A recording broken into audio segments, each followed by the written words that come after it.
driven a little faster than we should because we're running late.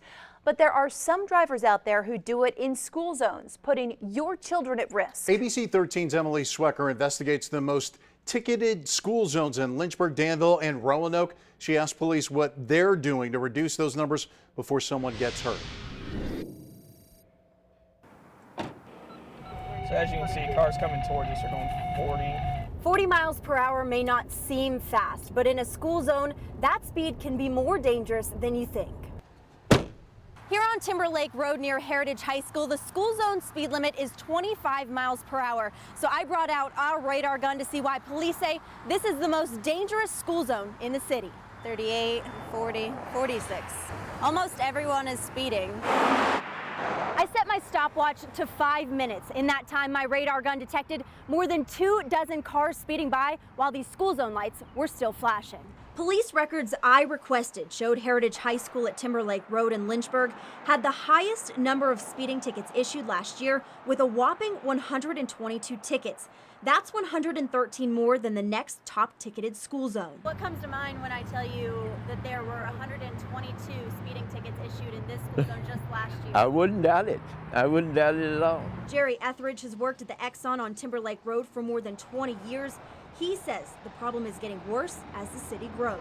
They don't ever slow down. They have the police department down here on a regular basis, but it still, it don't slow them down. They get caught. Next day, it's the same thing all over again. Officer M.W. Gable with the Lynchburg Police Department says he knows why so many people speed in this area. There's 2 schools over here in this school zone. You have Heritage High School. In addition, you have Heritage Elementary as well. And we also have Timberlake Road and Leesville, which are 2 major thoroughfares. Officer Gable says officers are assigned to patrol school zones during drop-off and pickup times, but certain areas become more of a priority when a number of pedestrian and car accidents occur in the same area.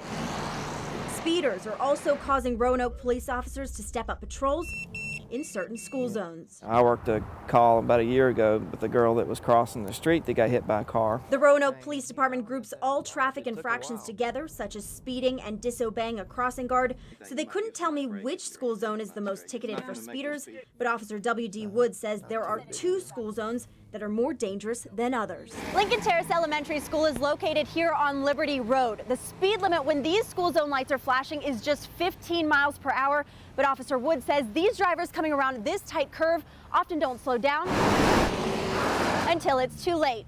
Another problem area in Roanoke is the school zone here at Fairview Elementary School. Officer Wood says there have been numerous reports from the crossing guard that drivers just aren't obeying the laws.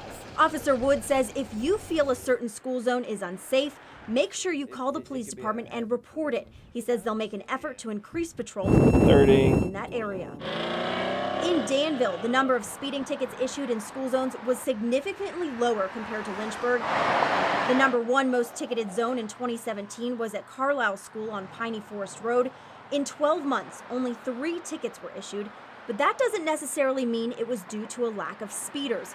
Lieutenant Mike Wallace says the Danville Police Department does not have a traffic unit. The officers assigned to fight major crime in the city are also the ones enforcing these school zones. Last year we were dealing with some violent crime, and a lot of our resources was on violent crime. Lieutenant Wallace says the police department will do special operations where they will set up in school zones if they receive a number of complaints.